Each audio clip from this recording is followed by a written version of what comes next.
Hey everybody, welcome back to the Spearfactor Spearfishing podcast. I'm your host Brett with Mr. Well, before I even say his name, most of you probably have seen his footage on Instagram or social media, and I mean, it's pretty incredible. There's a ton of it out there, but it all was for a reason, and it is the creator of Ghost of the Pacific. His name is Mike Raabe. Mike, welcome to the show. Hi, thanks for having me. Good to meet you, Brett. Nice to meet you too. So Mike, for anybody out there that doesn't know who you are personally or whatever, like, let's get to know you. But where are you from? What's your background story before you just became like obsessed with white sea bass and all of that? So I'm an East Coaster. I was born in New Jersey, lived there for like 9 years. Then I moved to New Hampshire. My dad, he used to work for Pepsi and switched to Coke. And then we moved to North Carolina, and I went to college there for a couple of years. And then I moved to Santa Barbara to go to the Brooks Institute of Photography to do underwater photography. And I haven't looked back since. In 2008, I graduated and moved to LA, and I assisted other photographers and slowly started building my career as a photographer. And then kind of also did a bunch of cinematography and worked for a bunch of production companies and TV shows. And in doing all that, I wanted to create something on my own because I was constantly working for other people and, making okay money, but I wanted to like further my career. And I made a bunch of white sea bass videos, Green Reaper, on YouTube, and people seem to like it. And to me, the next step in my career was to make a documentary and then go out and try to sell it, but also just show producers what I'm doing and hopefully get more jobs as a documentarian. So this is Ghost of the Pacific is my first go at producing, directing, and filming a documentary. That is, it's a nature documentary, but there's certainly a huge element of human interaction and hunting and conservation in the documentary as well. So, like, how would you break down? I mean, there's a lot to unpack there, and I have about 1,000 questions that we just kind of skipped over. But real quick about the Ghost of the Pacific, like, when you say documentary, is it basically from beginning, middle, of end? Is it just it's centered around white sea bass, obviously, but is It's it just about talk the thrill of the hunt, but it's also Uh-huh. about the conservation of them and the history of white sea bass over the last like 120 years. The commercial fishery and the recreational, they're commercially unviable, in the 80s and even the late 70s. And the ban on nearshore gill netting is really what saved the white sea bass, and how 30 years after the ban, the fish, we're seeing big fish again and lots of fish. Yeah, So I think anybody that's been diving for any amount of time too, it's so obvious. It's really encouraging that ban made a massive impact. And even every year you just see the weights just increase every season. Like I know, I remember 10 maybe 15 years ago, it was like my buddy shot a 78 pounder and it was very hush hush. We didn't say anything about it. And then I know people that have shot 80 pounders, and like then it seemed like 70 wasn't like this crazy white ghost, if you will. yeah, I mean, But last year 94 pounder was shot. right. Unfortunately, he didn't measure it, so it didn't count as world record. But in my eyes, that's the new world record. It's 94.4, I believe. Wow. Yep. Yeah, that's a whole nother topic too. Like he didn't measure it, so it didn't count. Okay, sure. Sure. Yeah. He weighed on two certified scales. I know that. I saw the videos. But yeah, Yeah. it sucks because people that aren't maybe like, I don't know if there's professional spearfishermen, but if you're not like in the crowd and know exactly what's going on, then you shoot a fish like that. You don't do everything perfect because you just don't know. Then it doesn't count. Right. Well, it's Disappointing. never really been your goal, I guess, right? Like, Yeah, rules are rules, but yeah, it's like it's eye opening. Right. Which is funny because there's some shady, whatever. I want to get into it, but there's some people with world records. You're like, that's funny because I never saw you in the video pulling, whatever. Okay. Anyways, nobody we know. But I'll say, yeah, it was a cheap shot. But going back to like, you're in East Coast. Where in New Jersey did you go? I lived in New Jersey for a year before. I was born in East Brunswick. And then Okay. my family, because my dad's job, we left, went to New Hampshire, but then they all moved back. I'm the only one that doesn't live in New Jersey now. Okay. They all live in like Ware Town and Forked River, like south of Tom's River. Yeah, I lived in Red Bank, Fort Monmouth Okay, yeah, area. I'm right Yeah. back. Yeah, we'd go party in Point Pleasant, and from being from the West Coast, that was the first time I saw like the East Coast, like stereotypical like Guido guys, like the Jersey Shore, and all the like the football recruits from the West Coast would just like sit around the walk, whatever it is, the boardwalk there, and just listen to everybody and be like so blown Did you away. play Just football? yeah, yeah, Did you play in college? yeah. At West Point, Oh, cool. I yeah, I sat on the bench at University of North Carolina. solid, solid. My son actually was talking about wanting to go to actually Coastal Carolina. Oh, And cool. it's like, well, um, yeah, I was like, you can go have fun at D2 if you want to sit on the bench at D1, unless you're, I don't know. Yeah, I mean, maybe when I was a junior or senior, I would have played, but I saw an avenue with photography, and I quit and moved to California. Yeah, Man, you're smart. I just jacked myself all up, and then I didn't continue to play because it just wasn't worth it at some point. It's like, yeah, my okay, body's messed up, but it's yeah. another story. So okay, so you went from Jersey to New Hampshire to when did you start when did the love affair with the ocean? Did you get like When I certified was a young? kid, I loved Jaws. People, people were scared of Jaws, and for whatever reason, it made me love sharks. And then I would watch Shark Week with my dad, whenever it came out, and all those kind of documentaries. And when I was doing photojournalism at Carolina, I learned about a school in California that had an underwater photography program, and I was like, I was kind of lost at that time, like figuring out what I was doing. I just quit football, and I was like, I'm leaving, and I'm going to California to be an underwater photographer. And it's been a long journey, but here I am doing it. So I think it's paid off, or is paying off, and I still have many more levels to go up, but I can't complain. Was your parents supportive of it? Yeah, ultimately they were. At first they were like, why are you giving up being at Carolina? But I think they understood, and my dad drove me out with a little U-Haul. We drove across the country for a week, and I set up in Santa Barbara, and haven't been back since. No, that's awesome, man. I think that's such a good message, though, where that's cool. Your dad was cool about it too, where everybody has their own path and it may not be what the status quo is, but if you have a passion for something you love, it's go for it. We've had that Yeah, conversation as a father, totally. Um, I just want to be clear. My parents were supportive of me and have been supportive of me. I wouldn't be where I'm at if my parents weren't, supportive and loving the way they are. So just want to make that clear, mom and dad. that's awesome, man. No, that's great. Good for your parents too.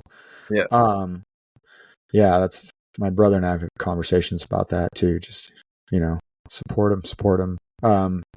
But so when you got to, how was it? Here you are, East Coast kid, two different cultures, really. You show up in Santa Barbara, out of all places, which is really like Much it's a little different. gem, man. It's just different. Yeah. Yeah, I How had was no that? idea what Santa Barbara was. Like, I got there and I was like, oh wow, this is cool.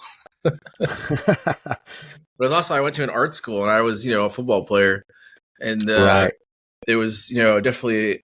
I made friends, but it was definitely a different crowd, and like football games were on at 10 o'clock in the morning instead of 1 o'clock in the afternoon.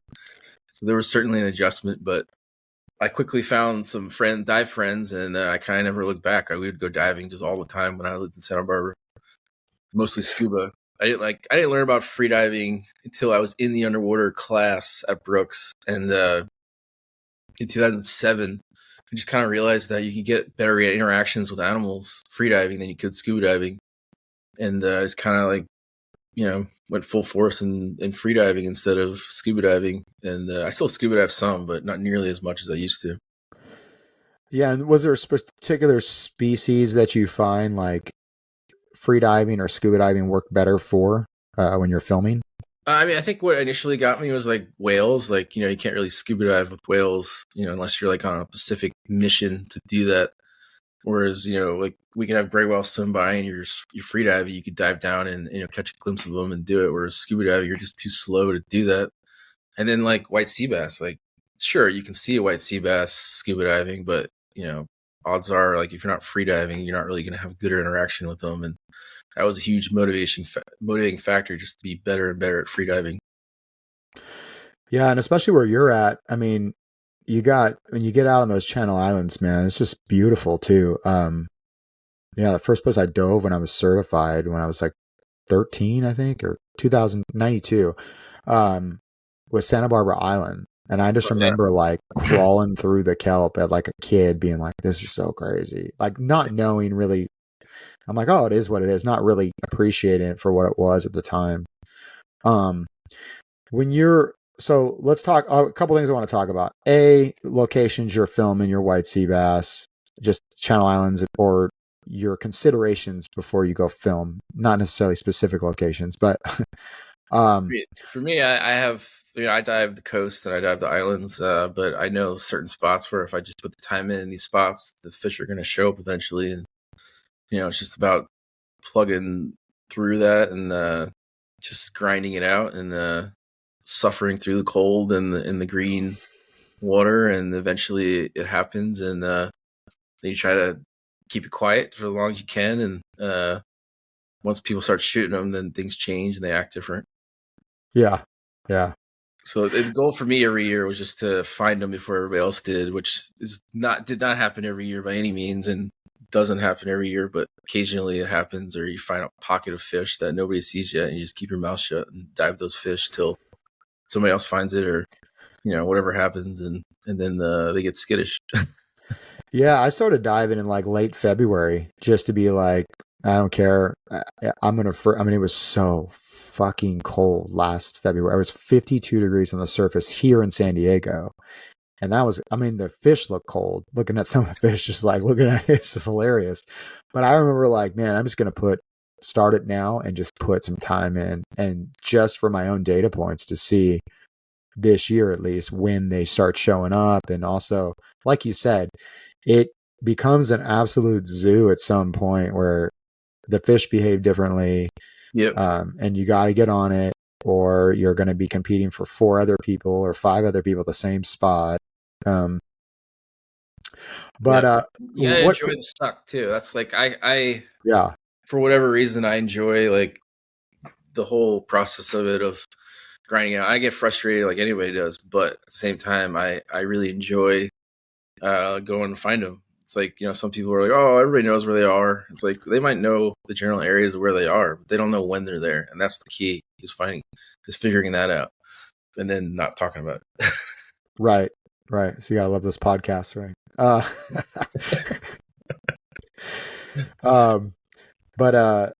So have you found now when you're shooting, right? And especially for your documentary, how long did it take you to get enough footage of them?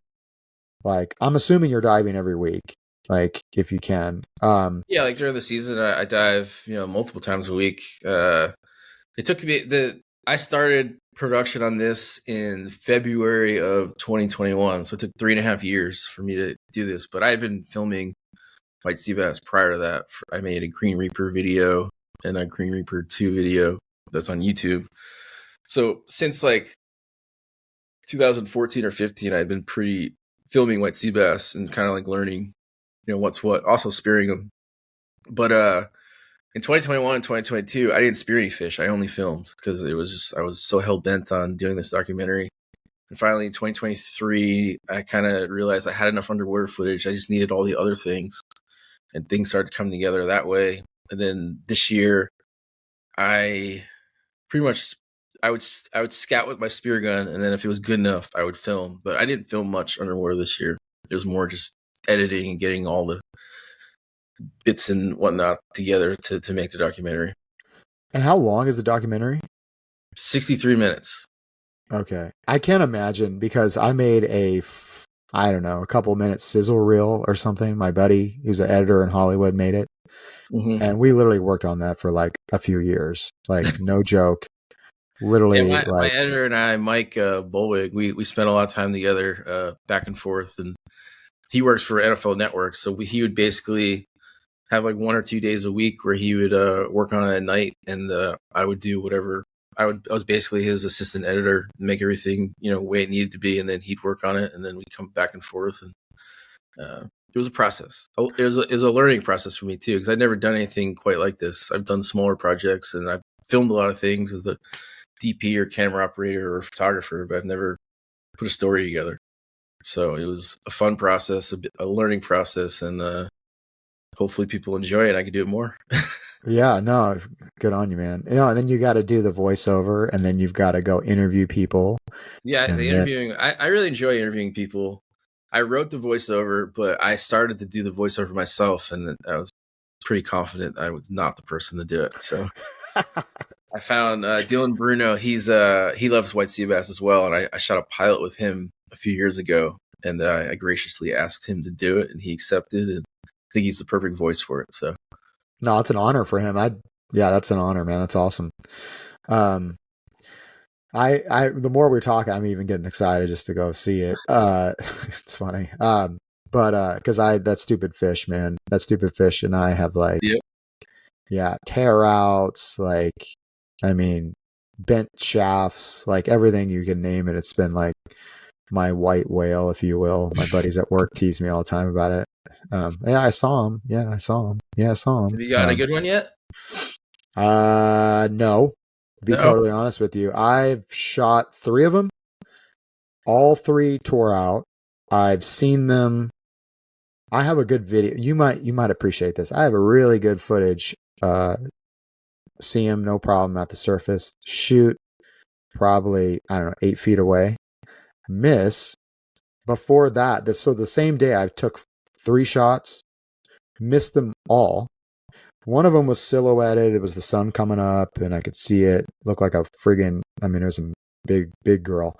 And took a shot, and it like just did just the head turn, Yep. missed as it kind of faded away into the murk. And then I went back, and I was seasick. I don't know. I never get seasick, and I was sick on the boat. I told my buddy, I'm like, dude, my stomach is killing me. I threw up, and I was like, I saw one. I missed it. And they're like, well, then what are you doing on the boat? Get back in the water. Roll back in the water. Go back out. So I saw 2 of them, and I was like, oh my God, it's happening. It's over. It's over. And this has been literally like, honestly, no bullshit, 20 years. So I told my buddy, I'm like, dude, I never shot a dog. I never thought I ever shoot a dogtooth tuna before I shot a white sea bass. And I fucking live here. Like, and I've seen, and it's just been like, well, there was a while there for about 5 years where I was deployed during white sea bass season. Okay. And then when my kids were little, I kind of stopped hunting them. So, I mean, it was like 5 years where I didn't really, but regardless. So anyways, I see this guy, line up on it, no problem, easy, same day, shoot, miss. And I'm like, I mean, not to sound like, I'm pretty confident in my shooting ability. I don't know what happened. And as I shot it, I'm like, no way. It swims back around. I mean, they weren't spooked at all. Swims back around. It's like 5 feet from me, just staring at me. Like, what are you doing, dumbass? As I'm trying to like reload, I'm like, no. And then they're gone. Yeah, no. And then it took off. Right. Yeah. And so that was one day. And then then I'm swimming back to the boat after that, like crying, swimming back to the boat, and I get right back to the boat, and we're right in the kelp bed, and there's a real dark overhang right at the swim step. Thing comes darting out straight at me, turns and takes off. And Wow. I was like, he was on fire that day. It was May, and it was happening. And all my buddies are like, dude, just keep trying. I was like, and then I get back to the boat, I look, and my slip tip, I bent it. Was it the slip tip? Yeah, it was bent. Oh, wow. Because I bent it, I guess I didn't even realize it, but I bent it the week before and didn't even realize it. It was so subtle. And the reason I finally noticed, because I was just missing, which was crazy. So I started looking at it. I was like, okay, this makes sense. Anyways, man, that's my, but it's like Bigfoot to me. I'm like, it's my, But that's what's going to be great when you get that fish. That I think that's yeah. part of the lure I have is you put all this time in, you don't see him for a while, and then you get one, and all that time means something, and you can kind of Oh quantify. yeah. That's I think the essence of white sea bass spearfishing, because everyone has to put their time in to find the fish. Yeah. I mean, You go ahead. don't just get in the water and shoot one. I mean, that does happen every Right. once in a while, but it's not how it So, works. so my good friend that moved here from Guam, first time diving in California, shot one. And I was Yeah, like, I know a few people that have stories like that. My yeah, friend from Connecticut came to visit, and he shot 2 fish in one shot. yeah. And it's funny. It's like, I am so, my wife's like, you're really good at getting buddies white sea bass. Was about time you get one. Cause I know, I mean, I have literally studied research papers, like what you're talking about, like, um, looking at models where they chart their temperature, like where they like log them and all the data, reading it, like plotting it.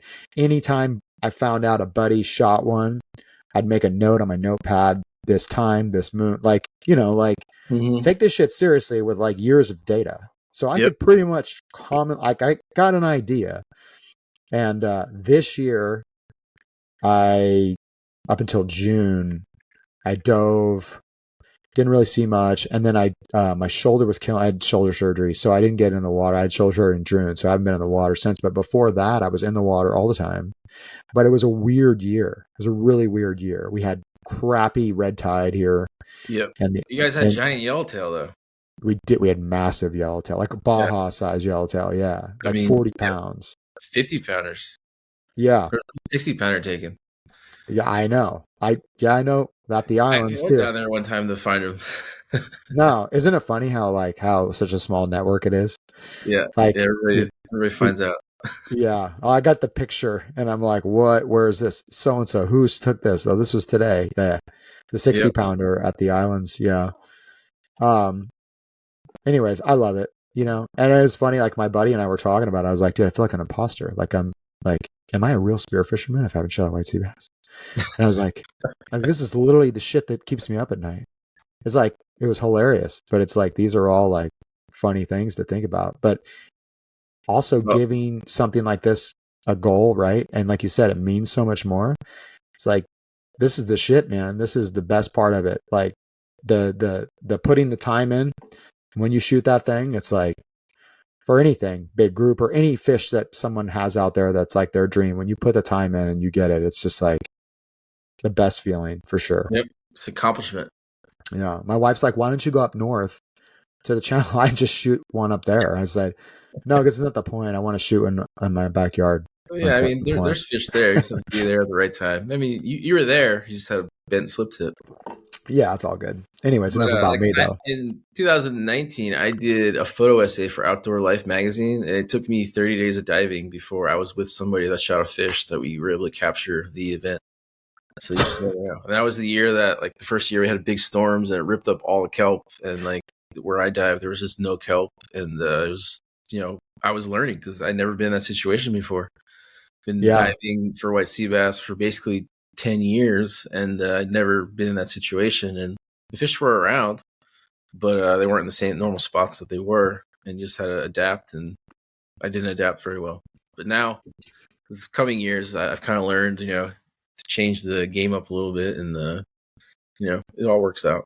So what all patterns have you seen? And I don't mean you to spill the beans, but I mean, as far as like what, like my buddy had said, who mentored me, he was like, I noticed when they tore up that kelp that year you're talking, 2019, we had a big surf. He was saying, like, I noticed, like, because it was actually easier to hunt for them because there was only so much kelp. So they're either there or they're not. So he's like, you jump in, check the kelp, go, move. Yeah, I think that's correct. But also, what I learned in 2019 is they will still show up to those same spots. I think they're not certainly not salmon, but they have some characteristics of going to the same places over and over again.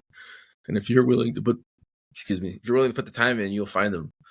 And in 2019, we did that, but they turned out to be like in the shallows. So people that were beach diving were catching them in like 10 feet of water. But we were diving just the same spots like we normally did, and they just weren't around. Or if they were, they came in and left, and they weren't hanging out like they used to be. or like they normally do.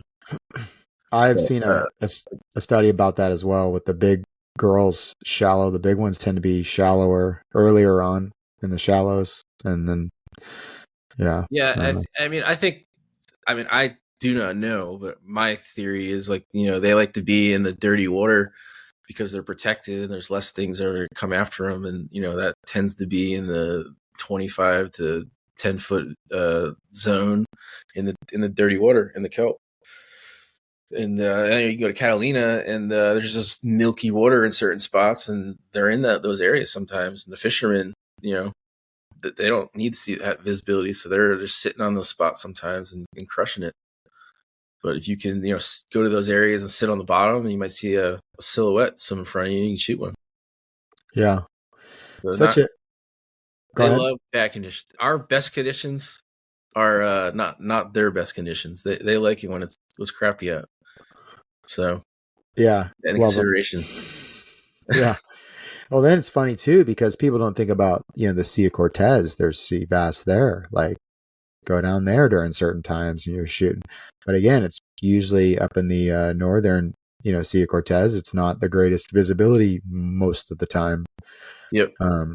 Yeah. What a really cool. I guess you can just go down these rabbit holes. So you could take any particular species, and the more you learn about it, the more you want to learn about even just yellowtail. I'm like, I'd love to track yellowtail, or what schools, where they go where, because it's just interesting to me too. You find them out on kelp patties. Usually the ones on kelp patties that I've seen are smaller grade, 20-pound or whatever. But then those big home guards, Yep. Where do they go? Where do they move? How the hell do they end up on kelp patties? Like, I mean, I have an idea, but it's like we just can't see them like you could, the migration of like wildebeest, how you can see that. Yep. Yeah, like it's the sharks are putting tags on, and like that is pretty cool, but it's a whole lot harder to do on a fish and keep the fish alive and have this giant thing on them. They don't necessarily go up and down the water column the same way that a great white shark does. So, right. But it'd be super cool to find out. But I mean, they do, like, even the peer guys, Flager Institute of Environmental Research, they put tags in fish, and if you catch one of those fish, they'll give you a reward if you give it back to them. That's in their abdomen. And but that only, I think it tracks like temperature and is it depth? I think I read one of their research papers that they came up with their tag to go over like temperature, like outside temperature, depth, because you can see where they're sleeping at the surface during certain times, and then the whole thing is fascinating. They have like I don't know if they're acoustic or whatever they are. They can hear. They have like satellite instruments out in certain areas to pick up the data. Yeah, I think they have acoustic transponders or something that like ping on them or something when they get near. Like Yeah. Anyways, I mean, I've got the link right here on my notes that I read. I refer to that research every time. Just document. Got me into like just more than just spearfishing. I mean, like learning about the fish was Scott Albert's research papers that were part of Pier, and also when he worked at Hubs doing the croaking and whatnot. Yeah. So yeah, he was a big part of the documentary. He's the main scientist in the documentary and kind of explains a bunch of stuff about white sea bass and their spawning habits and whatnot. Oh man, I can't wait to see it now. I mean, I read like when at Hubs and all that when they were here, turning the heads in over at SeaWorld, over at the Institute, and very cool, man. And I think with the shooting the white sea bass, have you found like, let's get into the photography part of it, because I really have no clue other than like reading about what ISO is and all the other stuff, like, and I'm thinking football, like ISO, like ice, like, but yeah, exactly. Yeah. But all that stuff, right? That's why that phrase always like, cause I coach football now, but like, that's why that phrase always sticks out to me of like ISO. Oh, I know what that is. I'm like, no, what is the ISO? Like, what is that? Okay. But what equipment, like for shooting those green lights, like what settings do you use, or what equipment do you like to use?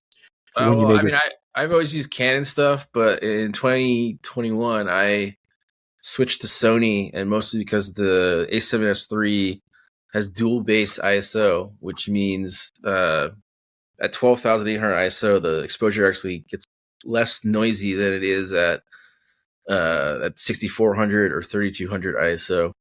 So you get to, like, cheating's not the right word, but you get to bump it up to this higher ISO and you get a better picture than you would at certain lower ISOs. And that, to me, was the reason to switch and to use that camera to film underwater. Plus, it does slow-mo at those ISOs, so 120 frames.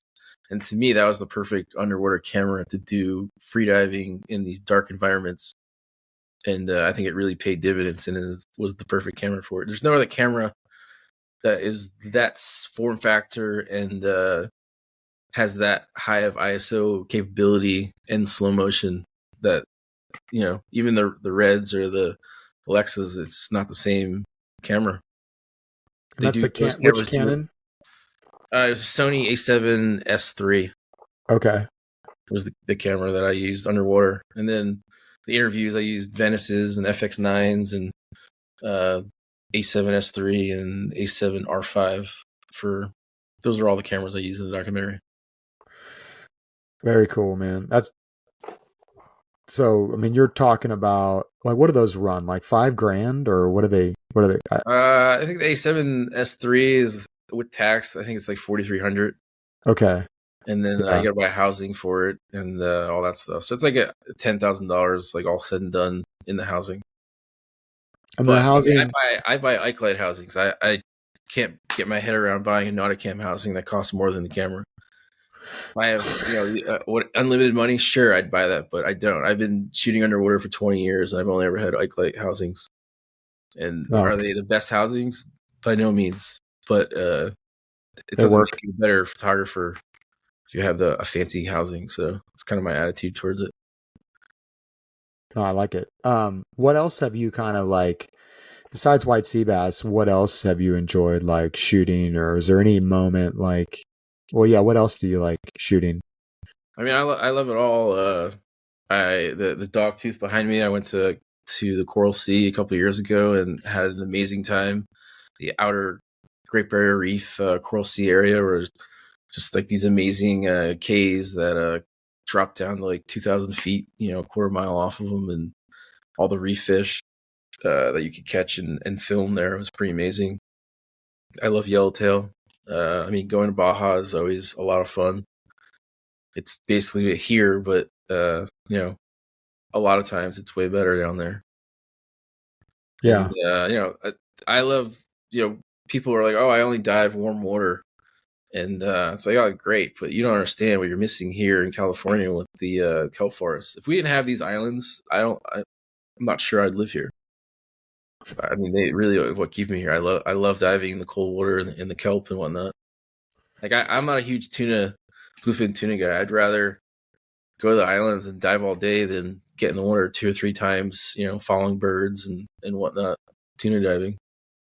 Like, I know a few guys that are huge tuna people, but the majority of, like, that kind of diving sucks. It's good when it's good, but right. I haven't gone tuna diving the last 2 years because it hasn't been amazing. And if, like, I don't have, like, good intel where it's going off, then I'd rather go do that.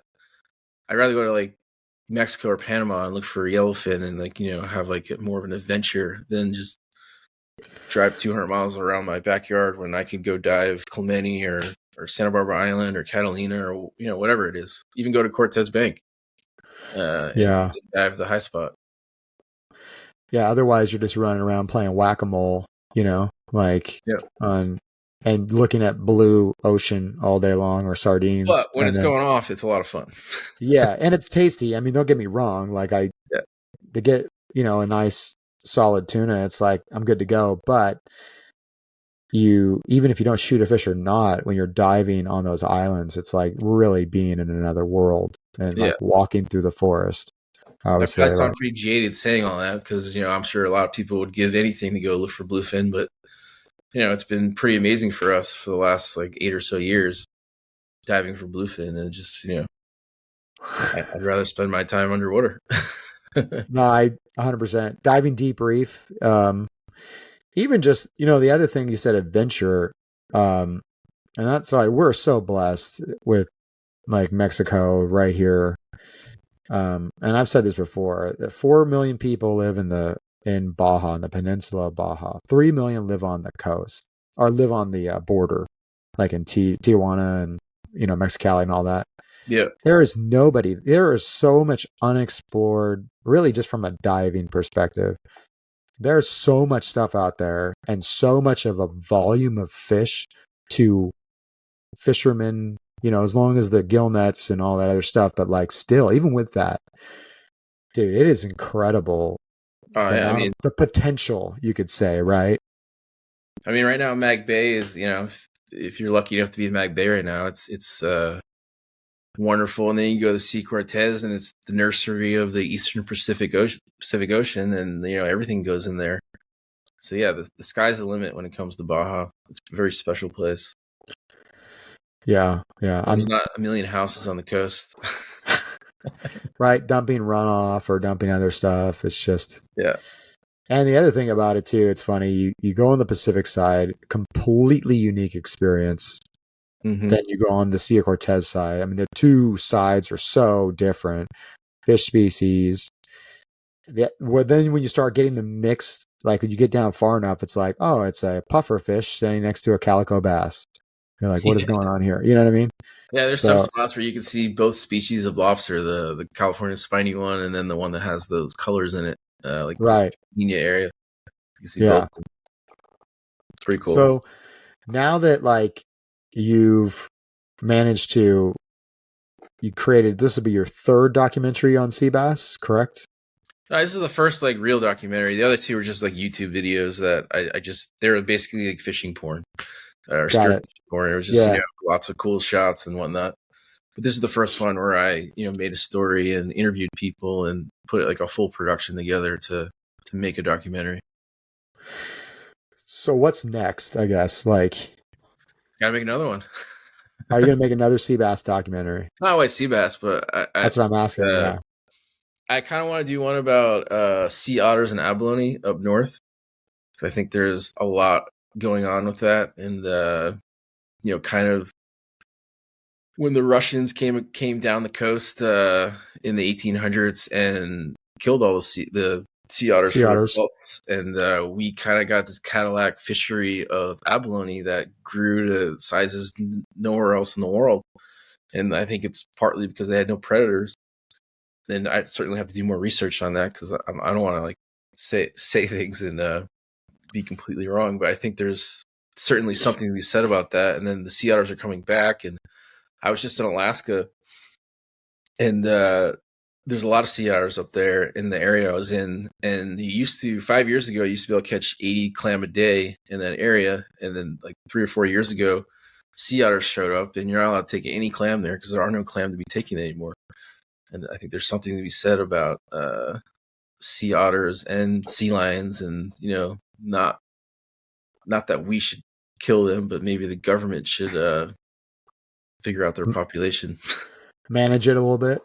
I think it should be managed. It's certainly not managed. I think that's something that needs to be looked at.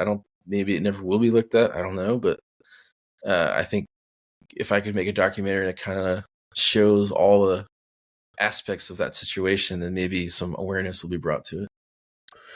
I think there's a lot to it. I don't know if I explained it well, but what's that?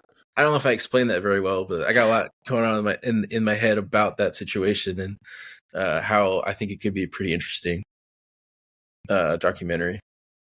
No, let's tear it apart. What I find funny though is that, because I've had this conversation a lot, like with Matt Bond, about the kelp, urchins, sheep's head. The whole thing is connected, right? You're talking about otters. Yep. Otters eat shit too. Like, so how? You see it in a terrestrial environment when they talk about how wolves change the entire ecosystem by introducing them, or taking them out, and then putting them back in. And I just feel like when it comes to us having to, potentially kill another species to manage it, it's like, that's like forbidden, right? And then the other side where I go off about is like, wait a second, so we're not like Gearbaldi, no take. I don't know if he takes them or eats them or whatever, but like just having one species protected for the sake of having a state fish or something could have, what kind of impact does that have on an environment? Yeah, I think, with sea lions in particular, like we have more sea lions on our coast than ever before in recorded history. And, we have organizations that are saving dying sea lions. That's the way of life, like, survival of the fittest. And we're defying that and choosing what lives and what doesn't. And I think that we need to take a step back in certain situations and let nature run its course. And we're certainly not doing that with sea lions. Yeah, I can speak on both sides of the issue with that. And I only agree on one side really. but having trained sea lions for the Navy, dolphins and sea lions, they're so overpopulated. And don't get me wrong, like I like sea lions. I trained, I thought they were great. I think that a ton of again, it's like anything. I love dolphins. I love animals. And people don't understand how we could love a sea bass and want to shoot it in the head. Like people just don't understand that. And I kind of get that, but well, we're like shepherds of the sea. I think that's part of the themes of my documentary is that, we are in the ocean, we're seeing what's going on, and we have the ability to choose what we want to harvest and take that fish and eat it and provide for our families. And it's, as spearfish, we're not just going in the ocean and killing everything. And we have to have that perspective and that, taking what we need, not what we want necessarily. And I think that's lost on a certain amount of population that just wants everything to be an MPA. Right. I always say like, was it swimming pools and rainbows? And everybody was, yeah. There's a little joke about, I forgot where that was. Like before we got to Iraq, there were swimming pools and rainbows and everybody danced with lollipop smile. I'm like, that's not exactly reality, people. Like, well, yeah, it's like I have asked to have the screening of the documentary in a few places, and I won't name names, but at first they were very excited about it, and then they watched it and said, we can't have fishing or spearfishing, associated with us. And it's like, I get it to a certain extent, but if you really like take it all in, like you can't have one without the other. Like, we're all a part of this world and we're all doing things, and just because we're harvesting fish doesn't mean that we're ruthless and not have the same wavelength of conservationists or animal lovers. I love the ocean too. Yeah, I don't get me going on that. Fuck, I just don't understand that. Like about how you're either all bad or all good. Like it's like very limited, it's complicated. critical thinking, dude. Yeah, I know. But, it's complicated because like there's not a true black and white thing to it. It's but people take black and white stances on everything, and it's like, no, it's not really particular like that. Like you said, you have to manage it, and we are shepherds, and like me choosing. I think the white sea bass is a perfect example of us managing a fish. Banning nearshore gill netting, and 30 years later, which is basically the lifespan of a white sea bass, we have big fish again. People are catching world records, and as divers or fishermen, we're seeing the population certainly better than it was 30 years ago. If you ask some of the scientists, recruitment and whatnot, they think the biomass is actually declining right now. But when you stick your head underwater and look at things, which we have a unique perspective to do, it's hard to argue that it's not doing amazingly right now. But I don't have, I've only been doing this, since 2005, diving and really spearfishing since 2010. So I don't have the experience really to speak on it. Like, cycles of the ocean are like 30 years long. And some of these guys that have been fishing or marine biologists for 50, 60 years, they are really the ones that have seen cycles of the ocean. Everyone else is just guessing, Right. And we've only been recording we've only had technology to be able to track and record some of these cycles for X amount of years too. Like we could still be in a I mean, look at the cycle bluefin. one. The bluefin, the early 1900s had a similar scene that we just had, and 115 years later, we maybe had the same thing. We don't know. Maybe in another 100 years, some correlations can be made if we even so many factors. So Yeah. I think it's hard, and I think experience is underrated when it comes to stuff like that. We just have data points that we make decisions on. Right. I mean, one of the first podcasts I did was my mentor, and a friend of mine, Colin Smith, and he says on there, and that pod is like probably like 5 years ago now. He's like, just from one guy sticking his face in the water for the last 30 years, and he started diving, I think, in the late 80s. He said about the gill net, he was like, I'm telling you, it is completely different. It's different as far as like every year is different as far as where the fish come and see that. But compared to the way it was in the 80s, this is incredible. Like these fish have had a comeback. Well, yeah, I mean, you couldn't really catch one in the early 80s or mid 80s, even like maybe late 80s. I know 1990 Skip shot that 80 pounder, but even then it was still pretty hard to find. It wasn't until like later in the 90s that people started like going after white sea bass again. Yeah. Recreational, at least. Do you have any like goals like for white sea bass, like your personal goal as far as like, oh, I want to try to shoot a 70 pounder, or I want to shoot one here, or I want to like, do you have any personal things like that? I mean, yeah, I'd love to shoot an 80 pounder or or bigger, but one of my goals was to shoot a 70 pounder. I shot one this year. It happened to be a male, which was super cool because males were pretty much thought to only be like 50, 55 pounds, and the females were the ones that packed on the weight and got bigger. So it was really cool to shoot a 70-pound male and then give the gonads to the pure guys, and they did some research on it. I also shot my first trifecta this year, which was super cool. I shot a halibut, yellowtail, and sea bass on the same day. I think I saw that post, maybe. Yeah, did you not post the biggest about sea bass. I had a big it small counts. foot, but it counts. Yeah. It was. It was in it. It looks. You see that, you're like, oh, he must have had a really good day. I grinded that out. Like I shot the halibut first, and then the other two fish. We didn't see another. The other guys on the boat didn't shoot anything that day.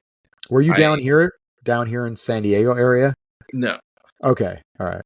No, I was at Catalina. I think it's safe to say that one. Nah, yeah. No, I think. So I shot the halibut, and when I shot the halibut, I was looking for sea bass, and I was hearing croaking. I couldn't.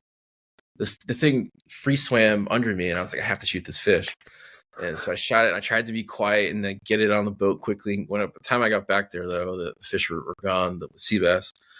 But I was like, I have a chance of doing this today just from shooting that halibut. And then we dove a bunch of spots. Everything looked great, but just weren't seeing anything. And then finally at one spot, I heard some faint croaking and went shallower.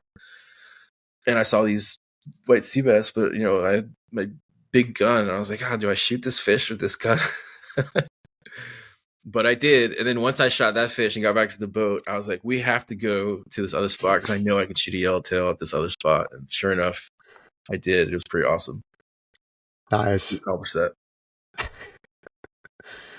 Yeah, I know people that shot sea bass, yellowtail, bluefin, that whole thing. Like you figure you jump in on a patty, shoot a yellowtail, that's easy day while you're looking for bluefin. Get a bluefin, get lucky, and then come back and stop at the island and jump in real quick, and maybe you'll shoot a sea bass. Yep. Yeah. I remember in 2018, we went out on the lobster, or the day before the lobster opener, and we all shot 215-pound bluefin. And then we went to Catalina and caught our limit of lobsters at midnight. And the next morning, we were like, this is amazing. I'll tell you what's amazing when you do that, and you sit back when you're with a group of buddies, and you put together like this collage of like food. And you're like, this is incredible. We've got this, especially when it's like such diverse meat, right? So you got like lobster, you got bluefin, and then you throw on like a halibut. You're like, this is fucking incredible. Like this, Yeah, yeah. we're living in a good place, good time. Like it's not a lot of people get to do what we do, so it's pretty exciting. So you mentioned going up to Alaska.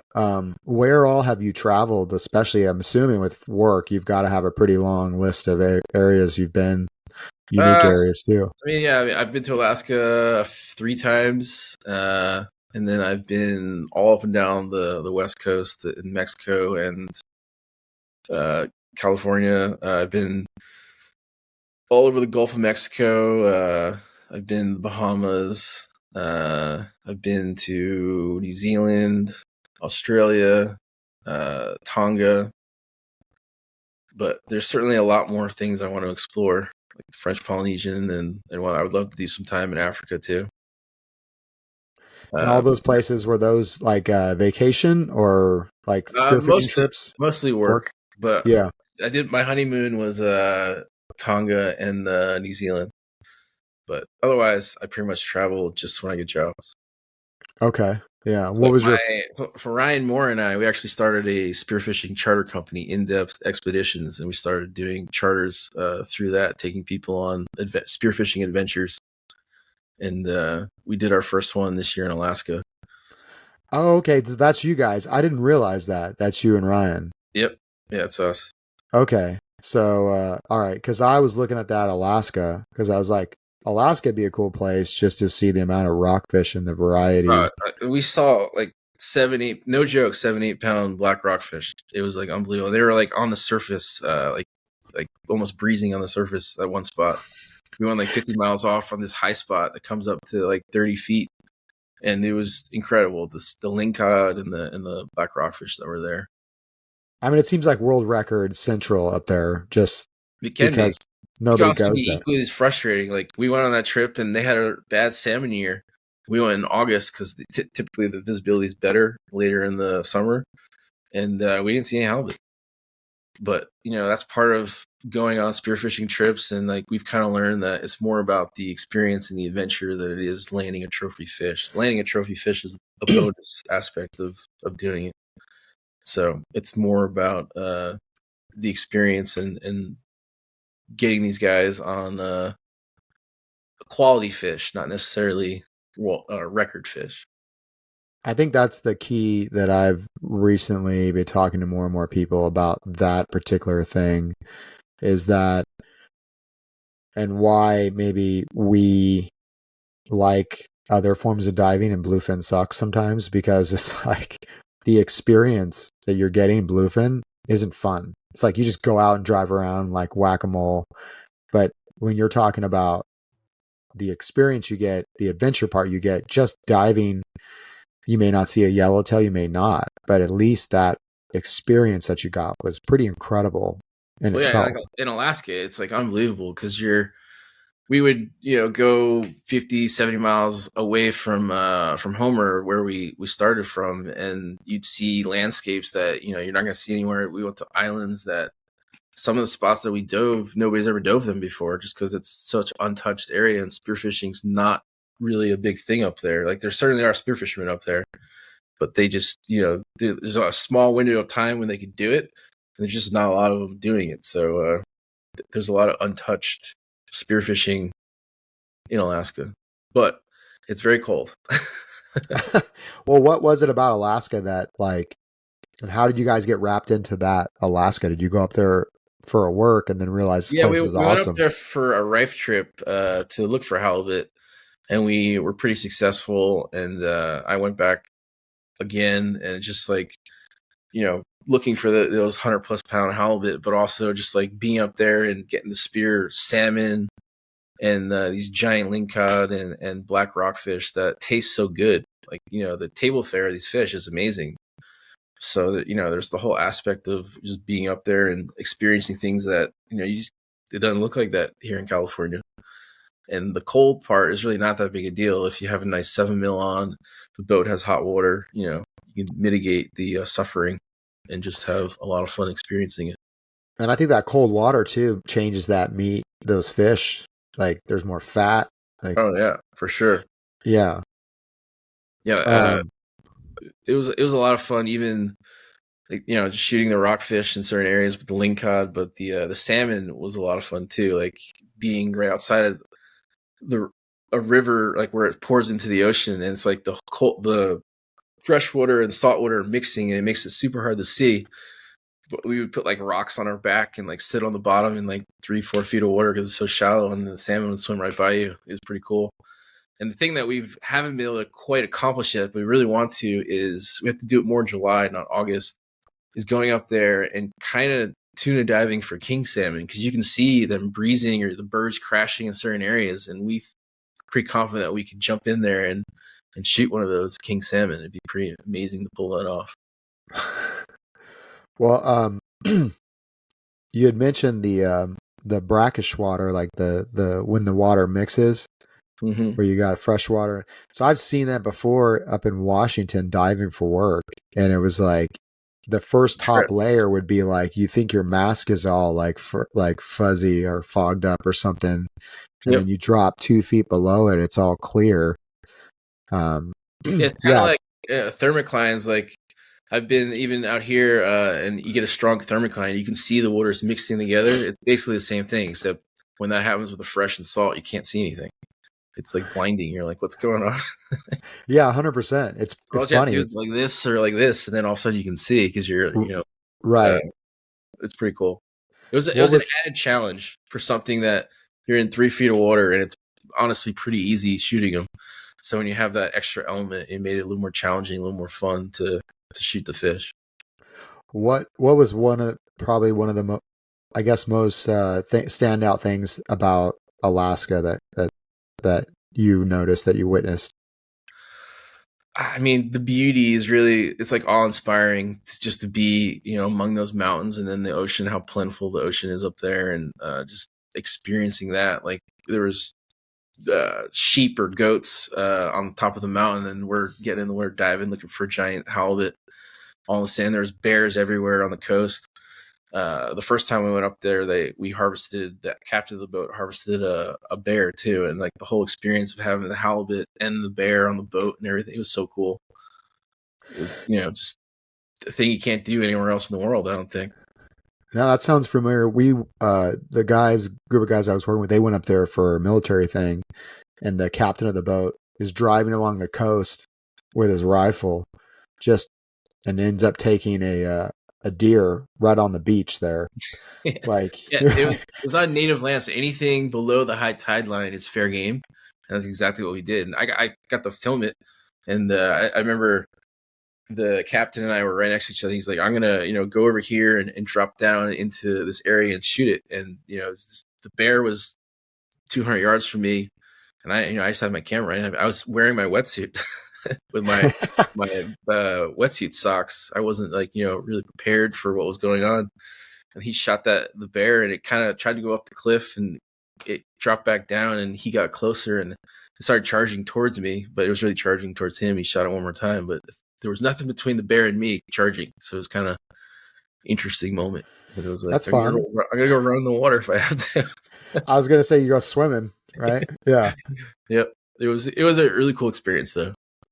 And they got the big stellar sea lions up there, or they have them all the way up there? Oh yeah, so that's I haven't had any issues with the sea lions, but I guess last trip we kind of try to avoid them. But like the sea lions up there are just giant; they're huge. Like it's unbelievable the size compared to the ones down here. You think a big stellar sea lion down here with the big hump is big. It's like a normal size one there. They're massive, and they're pretty aggressive too. And then yeah, I literally am just taking this from my week work experience diving in the Puget Sound, when, like exactly what you said, we came up, it was February, we were diving and come up, and I'm like, why are we the only assholes out here? Like it's snowing on the mountains. It's beautiful though. Like, and everything is just bigger up there. Like the sea anemones look bigger. The water was 40, like 45, 46. What was the temp like up in Alaska? Because I heard it actually got a little warmer up there or something. Yeah, it wasn't. So on this last trip, August is going to be certainly warmer than it is in July. It was low 50s, And then I think the first time we went, it was the same low 50s. I went in May one year, and it was my lowest it got was 42 degrees. And that was certainly, for me, I get brain freezes every time I get in the water when it's that cold. Then I have to like slowly like put my head in, take my head out. Once you get used to it, it wasn't the only issue I had was my feet. I was wearing 4 mil booties, and after an hour, your feet are numb. So you'd have to figure that part out. But other than that, it really wasn't bad, especially if you have hot water on the boat. Like I think last trip, none of us were like, you all got cold. I don't think anyone was like, oh my God, like I can't do this anymore because of the cold, because you're able to recover, with the hot water and whatnot. And, low 50s in a 7 mil is not that bad. No, and that seems normal to me. Like that's when I would put on, like, I guess going back to the old scuba diving days, like that's when I would put on my 7 mil, my beaver tail, the old school, like when we would dive. Yeah, like I wear a 5 mil all year round in California, like even in the wintertime. But me too. I don't like putting the 7 mil on unless I have to, because I don't want to put the extra weight on. But some guys will dive 7 mils almost year round in California. So to each their own comfort levels. Yeah, and I think too, like I got friends I dive with, it's just body fat. I was like, man, my buddy gets cold no matter what, and he is shredded out of his gourd, And I was like, well, it sucks to be you. Well, I have some insulation, so I think that makes me part of it. Yeah. So, I mean, are you guys with the Alaska thing? How is that going? Is that pretty good? You said you've been to Alaska 3 times. Yeah, like we're gonna do it again next year. Next year, what we're really just hoping to do is have a liveaboard experience. Our biggest hurdle was we had 2 to 2.5 hour commutes each way. And what's cool is, the day is so long there, but one day we didn't get back to the dock till 11 p.m. Didn't get back to the house, like people in bed, till midnight. And, and then 5, 6 o'clock in the morning, we were trying to do it again. So it's just kind of a grind. So if we could, weather is a huge factor up there. But what we kind of found over the 3 times we've gone is if we can get on a liveaboard, we can kind of hide in some of these fords and hide away from the weather and just be so much closer to the places we want to dive that honestly are rarely touched. Like they're far enough away that the hook and line guys, they don't go that far away from where we're based out of. So we basically have it to ourselves. We just have to either put the time in driving, 2 to 3 hours out there, or if we could get the liveaboard and have a dinghy of some kind or a ponga, we could facilitate certain areas that much more. I think that would be a lot of fun for everybody on the trip. So we'll see if we can pull that off. Yeah, I imagine the boats up there are pretty slim pickings. I mean, there's only so many, I guess, but I'm sure they do liveaboards fishing though, don't they, up there?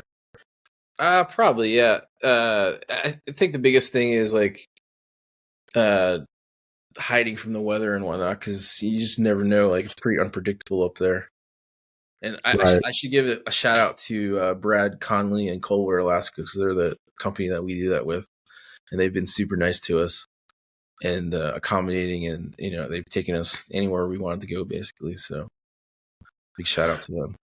That's awesome. No, I those are the guys. I recognize that name because I think I looked up when I might have been you or Ryan that posted about it during the Rife trip. I saw the Rife trip when you guys went up there, and then I kind of like Instagram stalked, I think Brian or something, and was because we were talking about that, just buddies and I, just going to like random places nobody thinks to go spearfishing, like Greenland or something up there. Like I would certainly recommend it. You guys should come with us though. So it's just you and Ryan doing that? How big are the groups? How big can you do? We did 6 divers with us on that one, and we try to keep it between 4 and 6 divers, so it's more personal. Like Coral, we're doing the Coral Sea, the trip that I did a couple of years ago, and that is on the Norcat 2, which can have 12 people on it, and it has 2 they call them dories, dinghies, or pongas, and we're only going to bring 6 people with us, so it'll be 3 customers per boat, and then it'll be Ryan and I's guides, but they're also a local guide, Matty Parker. He'll be there too, so there'll be 3 guides to 6 divers. So that's a pretty good ratio of wow. It's like a dogtooth / moo, red emperor, MSPs, jobfish, like so many bucket list fish to catch there. It's pretty amazing. And these are spots, at least it's weather permitting, but like when we went, like they only get out there a couple times a year. So there's not a lot of pressure in these spots. So it's a pretty cool experience to get to go. What are MSPs? The Mawari surf perch. Sea perch, sorry, not surf perch. They get pretty big. They're beautiful fish. They like to hide in holes, and they get to 30, 40 pounds. I shot like a nice like 25 pounder when I was there. That's cool. My second day of diving there, first day of like really like recognizing any of the fish. I shot like so many firsts, like my first moo, my first job fish, my first dogtooth tuna. It was just an amazing trip that we figured out if we could pull it off, bringing people there, and it seems like it's going to happen. We're actually going to start advertising that later this month. What's the name of your guys' company? The Depth? What is it? In-Depth Expeditions. Our Instagram is IDX_spearfishing. All right. I got to check that out. IDX. Yeah. How did you end up going to the Coral Sea? Like, when did you do that? I did that in 2022. And one of my friends in Santa Barbara, they had been on a similar trip with the same company, but it was more inshore. So it was like Spanish mackerel and what are the reef fish they have there? Spacing on coral trout. Yeah, lots of coral trout, and it's a white meat. I can't think of the name. I can see the fish. I can't.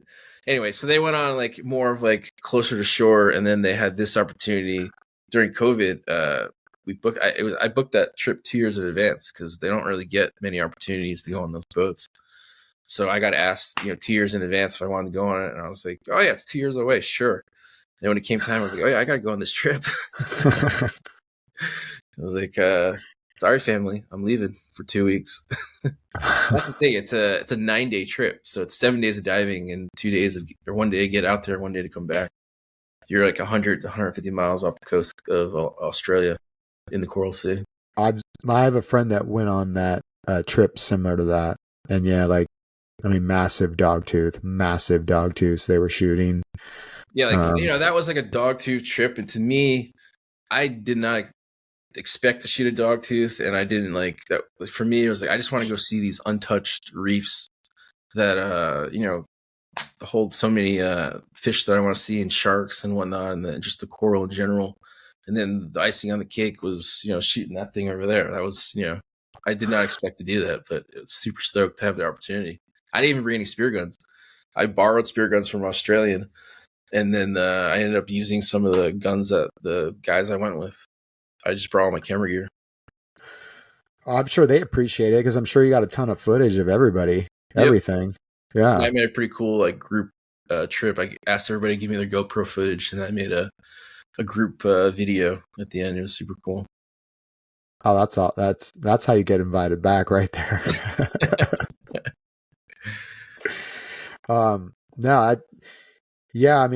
think there is something about being in those places that are untouched, and I think the key thing for the Coral Sea is that you could just see everything. Like, oh yeah, the viz is just like you're talking. I mean, one time we were diving in this place. I was like, I swear to God, it was like 180 foot of viz because I saw the bottom at 180 feet. It's just like it was like it was like that. Like was the day we got out there, the coral was spawning. And if we were out there like one day before that, it would have been super cool to go out there at night and see all the polyps coming out of the coral. But we got to the area and it was happening. And I had a couple drinks. It's like a full day go out there. And I was like, I'm not going to jump in the water in the darkness, not knowing where I am. First night of the trip. So in hindsight, I wish I had not drank and jumped in the water. But you got to be safe too. Yeah, and that's a healthy sharks and whatnot. I was going to say, that's a healthy ecosystem out there. You don't know what you're jumping into. I mean, if you jump in there and there's not sharks swimming all around you, you're not in the right spot.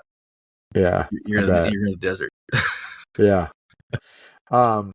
Did you see what kind of sharks did you see out there? I mean, obviously grays. Mostly like reef sharks. They had these silver fringe sharks that were a little bit bigger, a little bit more don't know if they were more aggressive. They had more presence to them. You paid attention a little bit more. And then there were tiger sharks, but we didn't see any tiger sharks. Oh wow. So it was pretty docile for us. The thing that I found very interesting about that trip was there's 5 Americans, 5 Australians, and the Australians brought like 50 power heads, and they gave us a few, which was cool and very nice of them. And we used a couple of them, but they used all of their power heads, and they had so many more shark problems than we did. And I think the constant like, oh, there's sharks, or shoot a lot of small dogtooth or like rainbow runners that kind of bring in the bigger dogtooth, kind of all the commotion causes them to check things out. And they used all their power heads, and they had like sharks stealing their bait bag and like all kinds of interesting situations. And we didn't have any of that, but we didn't have the same angst towards the sharks simply because we didn't have the bang sticks, and just not. I don't think it was in our MO to operate quite like that. And it was just interesting. Could be completely not related, but I think it was related to bang sticking all the sharks. Well, we were talking about this, my friends in Guam, and it's what's interesting to me is certain shark species respond completely different to different stimulants. Like, where gray, like I've heard of buddies in Tahiti, like they'll shoot a shark to scare off other black tips or gray. Yeah, I've heard of that too. So yeah, they do that and they leave.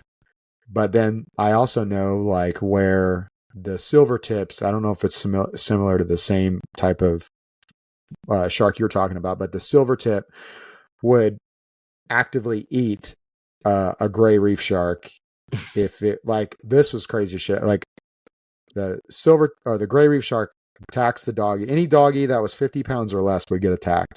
Mm-hmm. So the silver attacks it, or the gray reef attacks it.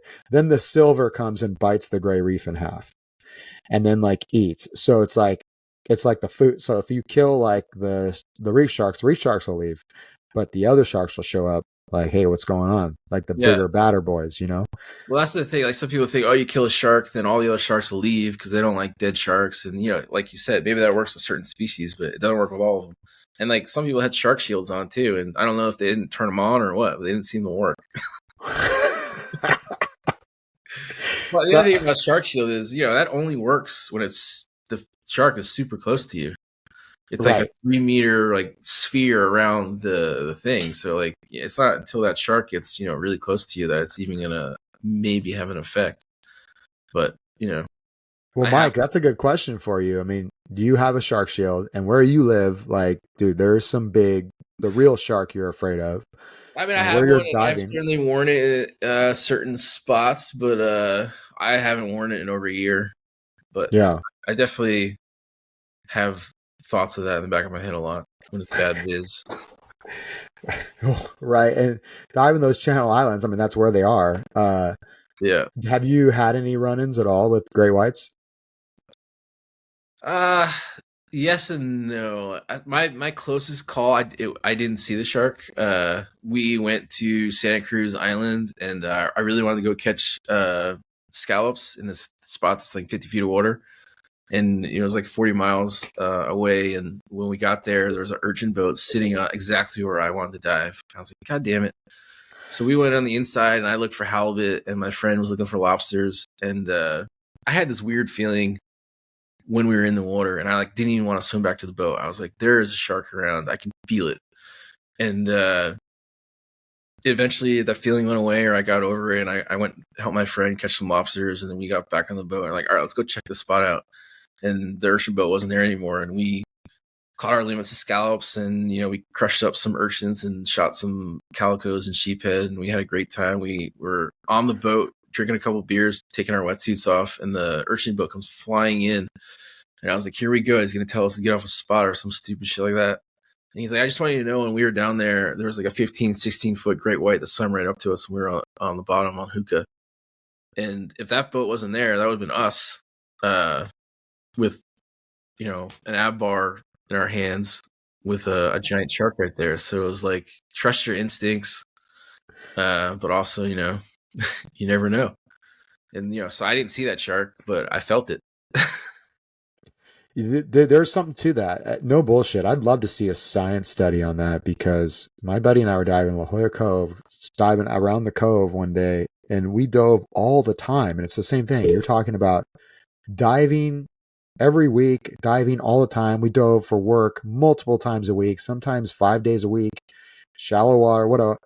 And this one day, it was like, I didn't want to say anything. And I looked at him, we both popped our heads up. We're like, dude, this just feels like, and we both like hugged each other like little girls for the rest of the day. And like, I think there's something to that. We never saw anything, but this one seal kept coming up to us and like target, like nudging on our fins and playing with us. I pushed him away, like, get out of here, dude. Yeah. When I get that feeling, I get out of the water. I mean, maybe I'm wasting my time doing it sometimes, but I don't know. When you have that spidey sense, I think you should trust it and follow it. Yeah. So. No, you're lucky, especially all the diving you do up there. Such a healthy shark population now. I've been to Guadalupe and dove with gray whites there, and it was an amazing experience. But it's the shark that you don't see is the one you got to worry about. Right. And then, the biggest thing we were talking about the other night at Halloween with my buddy last night, we were talking about diving Cedros Island and like seal rookie. Yeah, and like I've been to San Benito, which is even a little bit farther out there, and there's a first seal rookery there, and I remember diving there right in front of it, and it was like shitty viz, and I had that feeling I got out of the water, and soon after everybody else on the boat got back, and then we went to a different spot because it's just like it's not worth it. Like 100 feet. I think a long time ago I messaged you about diving there because I was going to do a trip there. Oh, really? Yeah. One of the coolest places I've dove on our coast is that island. Like unbelievable yellowtail, white sea bass, black sea bass, grouper, broomtail grouper. Pretty cool spot. Was it you that shot that like 80-pound one there? Did you do a video where you shot a big? I think it was a broomtail or something. Oh yeah, but that wasn't there. That was a different area of Baja, but the same trip. Same Sounds trip. Good. Yeah. That was in Hawaii Skin Diver that first time I went there. Yes, that's okay. All right. Yeah. Got it. Yeah, I was going to leave from that spot that we're probably not going to mention and go to San Benito's Islands, like a 40-mile drive or something, and just dive that for the day. It's a long day, but it's hard because the wind usually is coming that direction as you're going after it. But like, I wanted to go there just thinking it was the Wild West, dude. Just it's such a cool, untouched area. Totally. And there's like a fish camp there, but there's still not a lot of, it's just rod and reel guy. There's nobody spearfishing there. So I remember being there one year. I've been there, I think 4 times. It was 100-foot viz in the kelp, easy. And people don't believe me. There's a yellowtail sleeping like a white sea bass on the edge of the kelp, just not moving. Like a 40-pounder. Yeah. I've been to an area around there and whatever. I don't want to talk about it, but yeah, I would say, you want to shoot your PB yellowtail? Come with me. I'll take you. Yeah. Yep. I think I shot my PB there a couple of years ago. Yeah. Were you going down there on charters or were you just taking a boat from Cedros or Pongaro, from the mainland? And then one year, we flew to Cedros, however you say it. Cedros, yeah, whatever. And then went out there too. Yeah. Now that whole area, but my buddy we were talking about, he was they were doing a drift dive right in front of the rookery. Oddly enough, they got one of the guys I was thinking, Jesus, got chased out of the water basically by a big ass great white. And we were talking about it. I'm like, well, if you look just October or whatever, they're all at Guadalupe. It's not that far away. Like from Guadalupe to that whole area, there's plenty of sea lions, fur seals, elephant seals. Like, why wouldn't there be? And then they started tracking sharks too, and you could see they'll come by all around there. I was like, well, I bet I would have been better off not knowing that, but whatever. Ignorance is bliss. Yeah, right. But hey, they're good fishing spots for a reason because it attracts other predators too. But Yeah, what an incredible place. Well, Mike, is there anything else like when's the showing of your Ghost in the Pacific? And then honestly, if you don't catch it, right? Like, are you gonna where do you find it? Are you gonna sell it on a Yeah, I'm hoping to sell it on some kind of platform, whether it's Nat Geo or Disney or any of those type of avenues. We'll see. yeah. But it's going to be on November 7th in San Diego at Landmarks Hillcrest Cinema. I can give you links to post on this if you want. And then on the 8th and 9th, I'll be in Santa Cruz at Amadeo Bachar's new studio. We're doing 2 nights of screenings there. That's sold out already, though. And then on November 16th, I'm doing one in Torrance at the AMC Rolling Hills 20. And then I would like to do one in Santa Barbara and one up north in Sacramento area as well. Just waiting to see interest and how it goes with these ones. I don't want to extend myself too much. Yeah. Well, I'm looking forward to it. I'm actually, is it better just to purchase the tickets before can you show up and buy tickets, or is it better to purchase them? I would purchase them online because there's only 30 left and I'm guessing they're going to sell out. Okay. Well, I'll do that right when we get done. There's only 220 seats. Well, I'll jump on it right after I get off with you then. Hopefully after this podcast, there'll be no seats left. I'll try to, the other thing, I'll do the podcast. I'll try to get it out on Monday so that we can plan for it. Awesome. Get out as soon as possible. Maybe Sunday. I'll do it on Sunday. So just give you a heads up.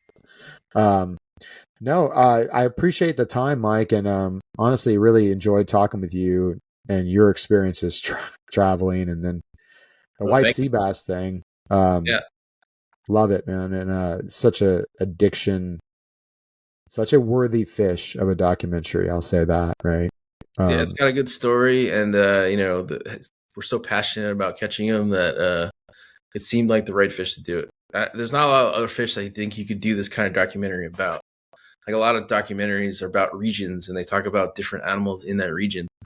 Where there's like the great white, you could do just a documentary about a great white, and I felt like this white sea bass was a fish that you could do that too. I just wish people around the world knew more about white sea bass, but it's pretty much just California, Baja.